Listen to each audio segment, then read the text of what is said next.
가을이 지나고 이제 겨울이 시작되는 한 해 끝 무렵에 우리는 한 해 동안 우리가 어디를 걸어왔나를 돌아보게 됩니다. 성경이 말씀하고 있는 그 길을 걷고 있는 건가? 또 그 길을 따라 걸어왔는가? 하나님이 말씀은 하셨지만 우리가 외면하고 또 무시하고 빠뜨린 말씀 중에는 무엇이 있나 이렇게 생각하면서 우리가 한 해를 돌아보게 됩니다. 하나님 말씀에 비추어서 날마다 자기를 살피는 사람, 그래서 세속에 물들지 아니하고 구별되어 사는 사람은 분명히 자기 뜻과 자기 생각대로 행동하며 사는 삶과는 하나님 앞에 서는 날에 구별되어 서게 될 것입니다.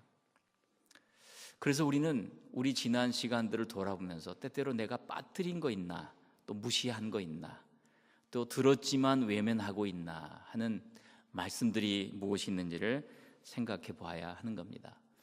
오늘 쉽게 우리가 빠뜨리는 말씀 중에 하나가 사실 오늘 본문의 말씀이지요. 그리스도인과 온유, 또 그리스도인과 청결, 이런 말은 쉽게 우리가 이해가 됩니다. 온유하게 살아야죠. 또 청결하게 살아야죠. 그런데 그리스도인과 핍박, 이 말씀은 매우 도전적이고요, 아주 직설적입니다. 주님은 우리의 삶에 지난 한 해를 돌아보면서 내 삶에 어떤 핍박이 있었나를 돌아보라는 겁니다. 그것이 복이 된다고 말씀합니다. 팔복의 마지막 복은 특별히 팔복 중에 가장 길게 말씀하시는 복입니다. 그리고 복이 있는 사람들의 특징 중에 이 복이라는 단어를 2번이나 반복하여서 오늘 강조하고 계십니다. 즉 참된 그리스도인은 어떤 사람인가 라고 말할 때 핍박을 그의 삶 가운데 떼어놓을 수 없다고 말하는 겁니다. 우리는 싫습니다. 우리는 그것이 힘들고 어렵습니다. 우리는 외면하고 싶고 무시하고 싶습니다. 그런데 그리스도인으로, 참된 그리스도인으로 이 땅에 살아간다면 우리의 삶에는 필연적으로 다가오는 것이 핍박이고 박해라고 말씀합니다. 여러분, 그리스도인과 이 핍박, 이것이 7장으로 이어져 가면서 좁은 길을 걷고 있는가, 좁은 문으로 우리가 가고 있는가를 점검하는 과정이 됩니다. 그리스도인과 이 핍박, 이 말씀은 우리의 오늘도 신앙생활의 중심에 무엇을 담고 사는지를 발견하게 합니다. 나는 신앙생활을 하면서 무엇을 사모하고 살아가는지, 무엇을 위해서 오늘도 예배하며 살아가는지를 발견하게 합니다. 복된 인생의 기준에, 나의 인생 삶의 중심에는 적어도 무엇이 담겨 있고, 이 핍박이라는 위치와 자리는 나의 신앙의 어떤 가장자리에 서 있는 것은 아닌지를 돌아보게 한다는 겁니다. 핍박 받는 자는 복이 있나니 천국이 저희 것입니다. 이 핍박이란 기독교 신앙의 핵심이 무엇인지 정확하게 표현하고 있는 말씀입니다. 기독교 신앙의 중심은 성공이 아닙니다. 번영도 아닙니다. 기독교 신앙의 중심은 축복도 아닙니다. 오늘 본문은 기독교 신앙의 핵심에는 십자가가 있음을 기억하라고 말씀하는 겁니다. 십자가는 고난의 상징이고 죽음의 상징이고 핍박과 박해의 상징입니다. 주님은 복이 있는 참된 사람들은 누구인가 라고 말씀할 때 세상에서 고난받고 세상에서 박해받고 세상에서 핍박을 받고 사는 사람들이 바로 참된 그리스도인이라고 정의하고 말씀하고 있는 겁니다. 왜 그리스도인들이 고난과 박해와 핍박을 세상에 살면서 받아야 하는가요? 왜 그리스도인의 표지 가운데 이 핍박이 따라오게 되는 것인가요? 예수를 믿기 때문에 세상에서 갖는 어려움이 있다는 겁니다.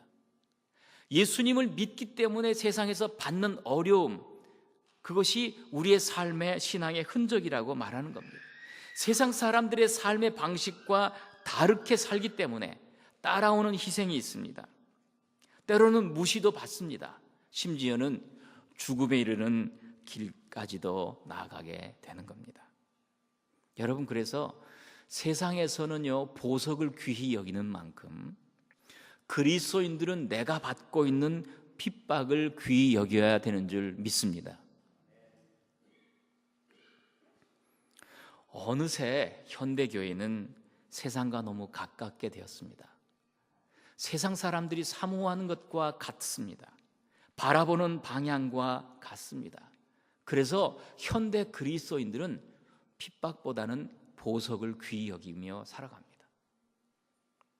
희생의 자리에 가지 않습니다.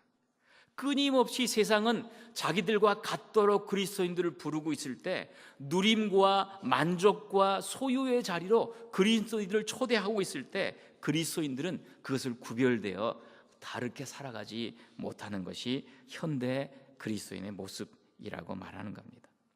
다른 말로 하면 현대 그리스도인들은 주님을 위하여 받는 어려움과 박해를 감당하려 하지 않는다는 겁니다. 쉽고 편하고 넓고 안주하는 길을 걸어가고 있다는 겁니다. 그래서 오늘 말씀은 우리는 잘 새겨야 한다고 믿습니다. 특히 세상에서 가장 선진국이라고 말하는 미국, 또 가장 신앙적인 나라라고 살고 있는 우리에게 우리가 당하는 고난, 우리가 받는 박해, 우리가 피하고 있는 어떤 그것이 무엇인가를 살펴야만이 우리는 참된 그리스도인의 길을 걷게 될 것입니다. 여러분, 우리에게 오는 핍박은 뭘까요? 다른 사람과 다르게 살려고 할 때 오는 어려움입니다. 똑같이 살지 않으려고 하는 어려움입니다. 본문에서는 주님께서는 이렇게 말씀합니다. 의를 위하여 핍박을 받는 자. 거기에 부연 설명하여서 주님은 나를 인하여 모욕을 당하는 자, 나를 인하여, 의를 인하여, 곧 예수님을 믿기 때문에 예수님이 걸어가신 그 길을 걸어가야 하기 때문에 당하는 괴로움과 어려움, 남들과 다르기 때문에 손해보아야 하고 또 남들과 다르기 때문에 받는 어려움이 무엇이 있느냐는 것을 우리에게 말씀하는 겁니다. 미국에 살면서 우리의 핍박은 어떤 걸까요? 미국에 살면서 우리가 다른 그리스도인들과 다르게 살아야 될 그 내용의 가치들은 어떤 걸까요? 이 핍박은 시대마다 달랐고요, 또 시대가 같을지라도 나라마다 달랐습니다. 이 핍박이란 건 뭡니까? 예수님을 바르게 믿지 못하게 하는, 예수 그리스도의 길에서 벗어나게 하려는 모든 세상에서의 도전이라고 말할 수 있습니다. 그 핍박은 어느 시대로 제한받지 않습니다.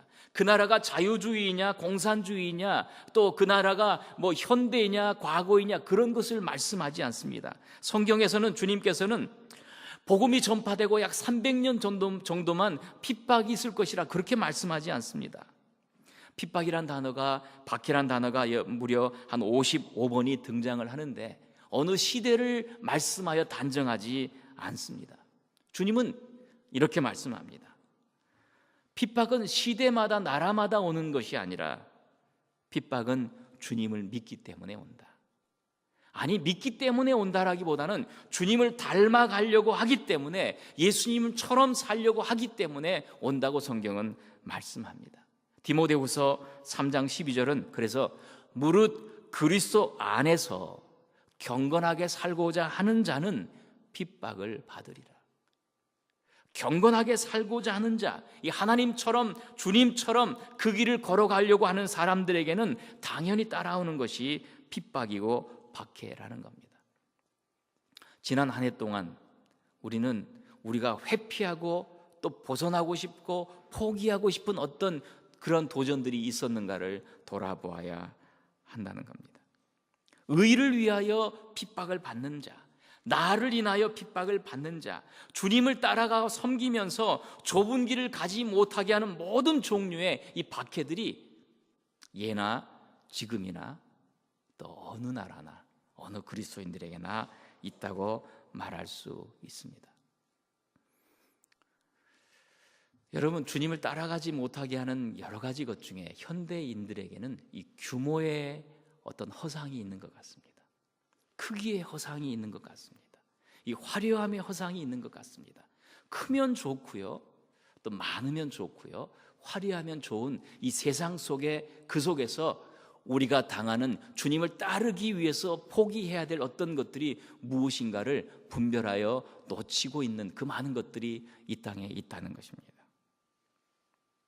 여러분, 우리가 이렇게 아름다운 예배당에서 자유롭게 예배를 드리고 있지만 한번 여러분 생각해 보십시오. 한 1800년 전 로마 시대에 그 당시에 가면은 그들은 예수님을 예배하기 위해서 저 카타콤이라는 지하 동굴로 내려갑니다.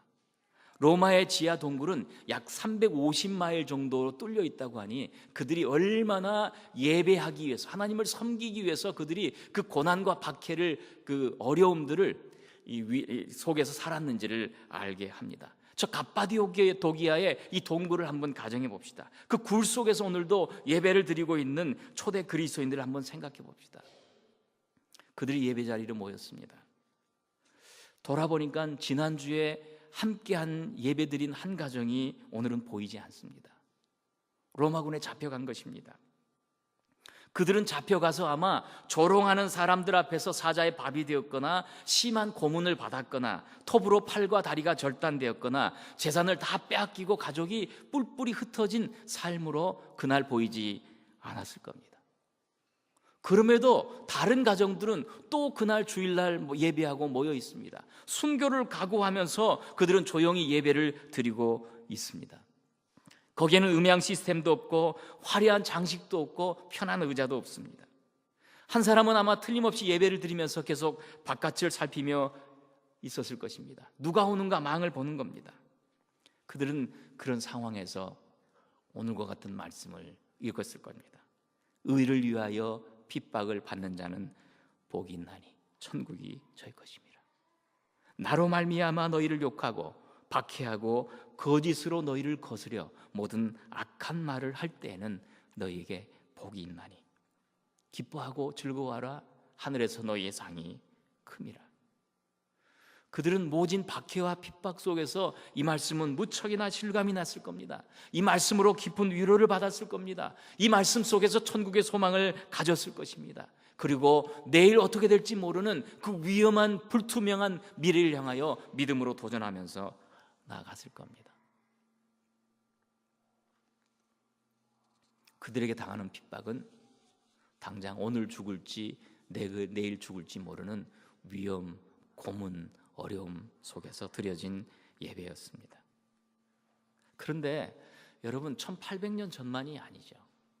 오늘 이 시대에도 우리가 알지 못하는 수많은 그리스도인들이 핍박을 받으며 지하에서, 감옥에서 모진 고문을 받으며 형편없는 모습으로 거의 굶어 죽을 지경에서 예배를 드리고 있는 이 시간도 있을 겁니다. 여기 일하는 게 미국인이 있습니다. 사에드 아베디니. 그는 목사입니다. 그는 모슬렘 국가인 자기 고국인 이란으로 돌아가서 고아들을 돌보며 복음을 전하고 있었습니다. 1년 전에 이란 정부가 그를 잡아서 감옥에 가둡니다. 복음을 전했기 때문에 너를 죽인다고 말하지 않습니다. 국가보안법을 너는 어겼다고 말하고 8년형을 선고하고 그리고 감옥에 있다가 지금은 환경이 가장 열악한 노동 수용소로 보내졌다고 소식은 전해옵니다. 11월 3일에 몇 주 전의 일입니다. 북한에서는 80명의 주민이 공개 처형을 당했습니다. 그들 중에 어떤 이들은 죽어야 하는 이유가 성경을 소지했기 때문이라고 그들은 발표했습니다. 북한 땅에서 성경을 소지한다는 건 뭡니까? 성경을 나는 말씀보다 목숨보다 사랑한다고 하는 사람들입니다. 주님의 말씀을 나의 생명보다 사랑한다고 생각했던 사람들입니다. 그러기에 그들은 몸에 성경을 지니고 붙잡혔을 겁니다. 그런데 이처럼 그때나 지금이나 이 핍박을 당하는 그리스도인들을 보면서 우리의 반응이 뭐냐는 거예요. 아유 불쌍해, 아유 가엾어, 아유 안타까워. 그런데 주님의 말씀은 기뻐하고 즐거워하라. 하늘에서 너희의 상이 큼이라. 우리는 왜 이 말씀을 감히 적용하지 못하고 삽니다? 왜요? 우리는 핍박이 근본적으로 싫기 때문입니다. 그런 박해의 삶을 사모하지 않기 때문입니다. 왜요? 대개 우리의 신앙은 이 인생의 즐거움을 내일보다는 오늘에 두고 살기 때문입니다. 장래의 큰 즐거움보다는 오늘의 어려움을 벗고 사는 것이 더 낫다고 생각하고 타협하며 살기 때문입니다.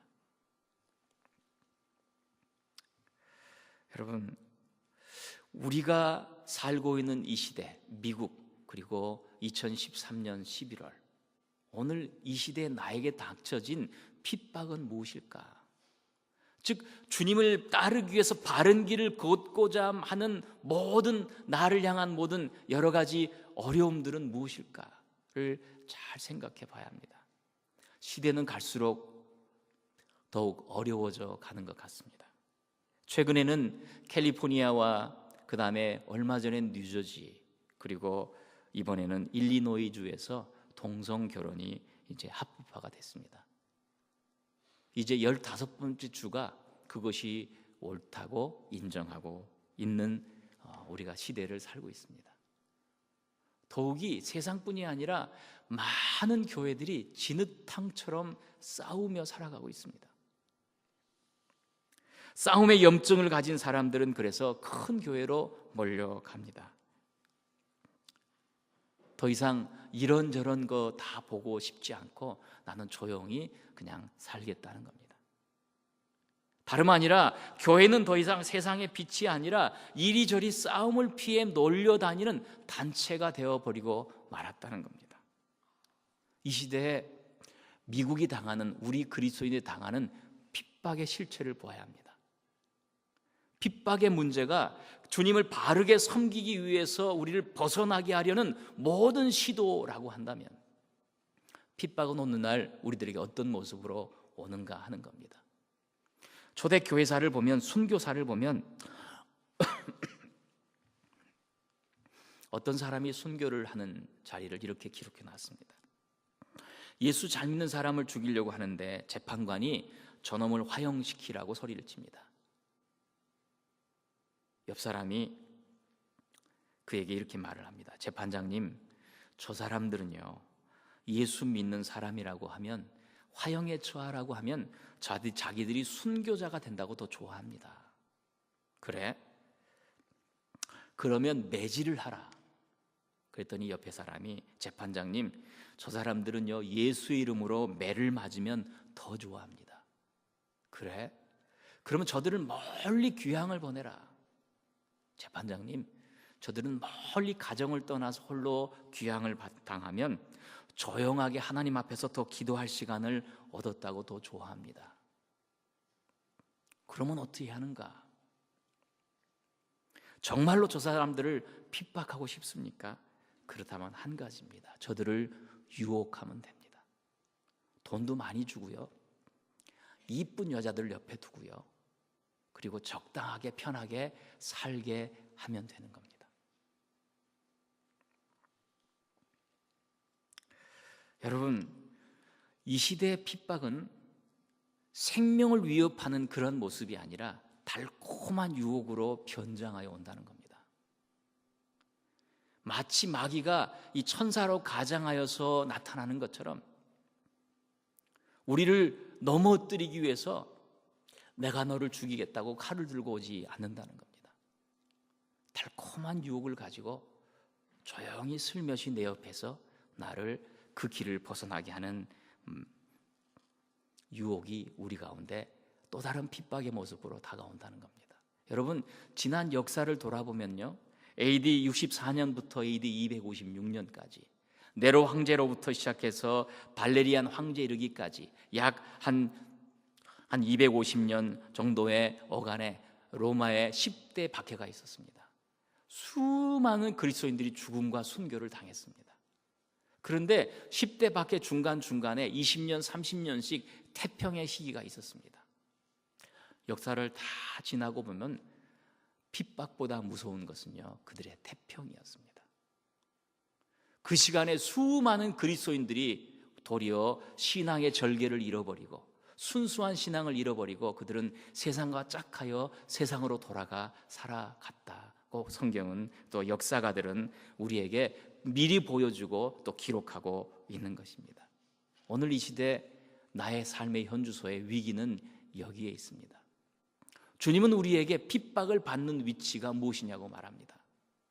저 3세계로 가서 모슬렘권에 가서 너의 삶을 드리라, 이런 말씀으로 우리에게 핍박의 자리를 따로 두지 않습니다. 우리가 오늘 예배하는 이 자리, 이 시대에 주님은 우리에게 나의 자리가 무엇인지를 말씀합니다. 넓은 길 대신에 좁은 길을 택하고 있는가, 우리를 바라보게 합니다. 편한 길 대신에 여러분 평안한 길을 짝하고 있는, 교묘하게 변장하고 있는 이 편안함들을 추구하고 있는가를 돌아보게 하는 겁니다. 이 달콤한 유혹은 변장된 핍박으로 우리 삶에 오늘도 다가와서 세상과 타협하게 하고 세상 사람들처럼 사모하게 하고 짝하여 살게 하는 것입니다. 오늘 우리에게 필요한 것은 먼 나라에 가서 핍박을 받는 그리고 핍박을 이기는 지혜가 아니라 오늘 내 삶의 현장에서 내게 다가온 이 유혹을 이기는 지혜가 필요합니다. 현대의 핍박은요, 달콤하게 옵니다. 변장하여 옵니다. 신앙을 무너뜨리려 옵니다. 그리고 모든 것을 다 줄듯이 찾아옵니다. 오늘 우리에게 이 말씀을 적용하면 적어도 나는 지난 한 해 동안에 세상 사람들과 똑같이 살아가려는 유혹을 분별했는가 하는 겁니다. 이 넓은 길의 유혹, 쉬운 삶의 유혹. 이 메슬로우가 말하는 것처럼 인간의 기본 욕구 중에 처음이 뭐예요? 생존의 욕구가 있습니다.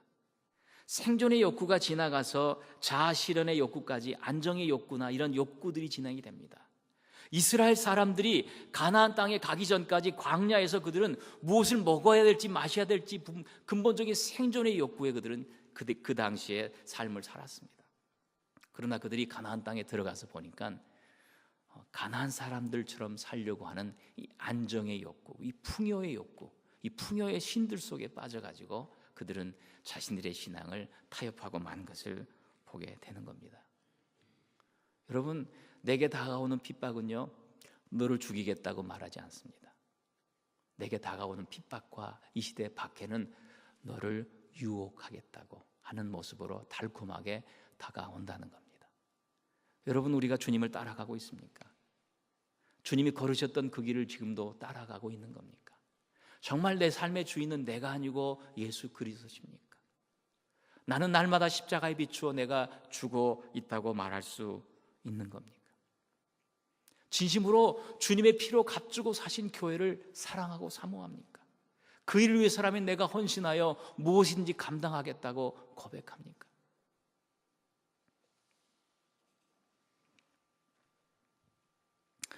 이 시대에 때로는 어떤 그리스도인들에게는 이 시대의 교회는 주님의 피로 값주고 사신 교회라는 그러한 생각보다는 상품 진열장에 지나지 않는 거 아닌가라는 생각을 하게 됩니다.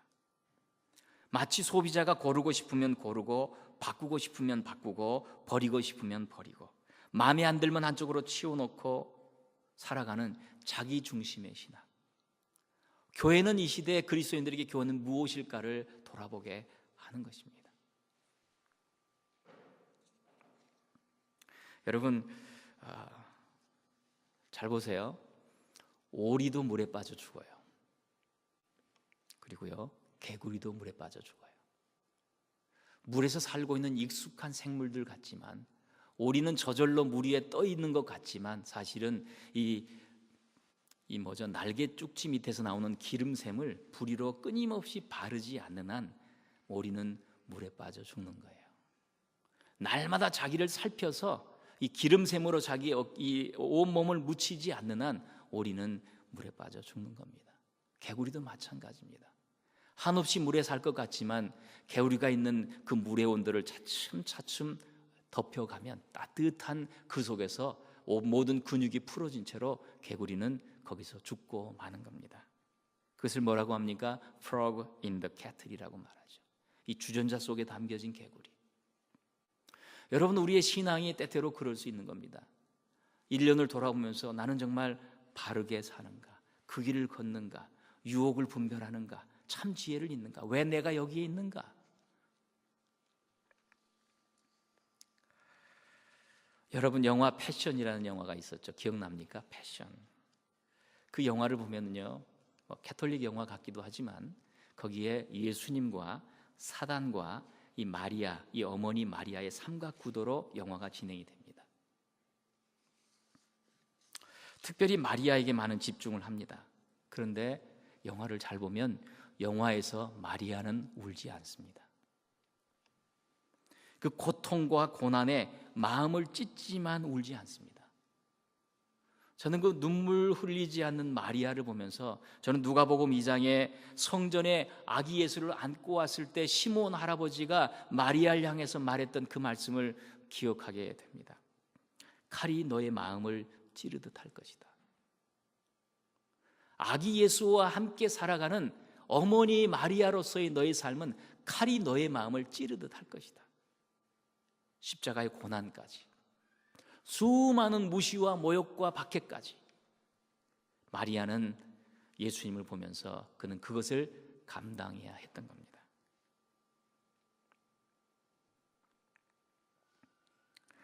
마리아가 울지 않는, 통곡하지 않는, 눈물 짓지 않는, 그러나 소리 없는 마리아의 눈물을 저는 영화 속에서 볼 수 있는 것 같습니다. 의를 이루기 위해서라면, 주를 인하여 받는 어려움이라면 그 결단과 각오, 십자가에 오르신 그 주님을 바라보면서 나도 의를 따라 살겠습니다, 나도 의를 위해서 죽겠습니다, 칼이 내 마음을 찌르듯 하리라 하는 그 말씀의 사건 앞에서도 그는 한 방울 눈물 없는, 소리 없는 통곡을 하면서 그는 주님을 따라가는 겁니다. 그가 맨 처음에 잉태할 때 고백처럼 주의 계집종이오니 주의 뜻이 내 삶에 이루어지기를 바랍니다. 주님은 핍박의 내용을 간단하게 몇 단어로 말씀하시죠. 의를 인하여 핍박을 받는 것을 나를 인하여 욕하고 핍박하고 거짓으로 너희를 거스린다. 주님을 따른 때 우리는요, 세상으로부터의 어떤 칭찬도 오지 않고요, 사람들로부터 오는 인정을 받는 것이 아니라 주님을 바르게 따라가면 우리 삶에 다가오는 것은 모욕이에요, 비방이에요. 그런 게 주님 앞에 주님을 따라가는 길을 걷는 사람들에게 있다는 거예요. 그런데 우리는 세상적인 욕구가 있습니다. 사람들 앞에 인정받고 싶고요, 사람들 앞에 칭찬받고 싶고요, 과연 그렇게 살아야 되라는 어떤 말이 그것이 주님께 영광이 될 거라고 생각하며 삽니다. 그러나 주님은 너희가 바른 길을 걸어갈 때 너희의 삶은 모욕당하게 될 거야, 조롱받을 거야. 십자가 달린 예수님을 보면서 지나가는 사람들과 바리새인들과 대제사장들과 거기에 심지어 강도들까지도 내려오면 내려와 보라, 너가 하나님의 아들이면 내려와 보라고 멸시하고 조롱하고 모욕하고 있었습니다. 그러나 주님은 주님의 구원을 이루시기 위하여 한마디 말씀, 그에 대한 답변을 하지 않으십니다. 주님, 저들을 용서하여 주십시오. 아버지, 저들을 용서하여 주십시오. 침묵하시되 주님은 주의 뜻을 이루어 가셨습니다. 핍박을 받고 모욕을 받으시되 칭찬과 인정을 기대하지 않으셨습니다. 이것이 핍박의 한 종류였습니다. 박해를 받습니다. 수많은 순교의 자리가 그 뒤에 따라갑니다. 여러분, 우리에게 다가온 유혹과 타협과 이 여러 가지 이 동화되려고 하는 넓은 길의 편안함을 우리가 분별합시다. 이것이 또 다른 종류의 박해로 온다는 것입니다.